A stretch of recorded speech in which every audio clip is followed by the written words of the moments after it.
Korang ada masalah rumput hijau tak sekata, rumput botak bertumpuk atau rumput malu nak tumbuh kat laman atau tepi rumah macam ni?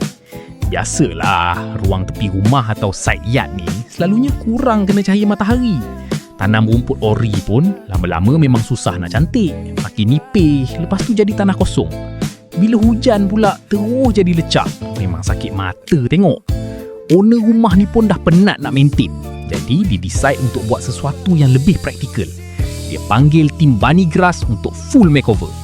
Lepas clear tapak, ratakan tanah dan padatkan base, kita pasang rumput kapet premium Bunny Grass. Korang tengok hasil dia. Terus nampak clean, modern dan tersusun. Lagi padu bila owner padankan dengan dinding putih, tambah pasu minimalis kat tepi, terus naik vibe eksklusif. Sekarang, laman bukan saja nampak kemas, tapi maintenance pun jauh lebih mudah. Tak perlu dah fikir nak potong rumput tiap minggu. Siapa kata lorong tepi rumah tak boleh nampak mewah? Kalau nak transform ruang sempit jadi cantik macam ni, hello je Bunny Grass sekarang.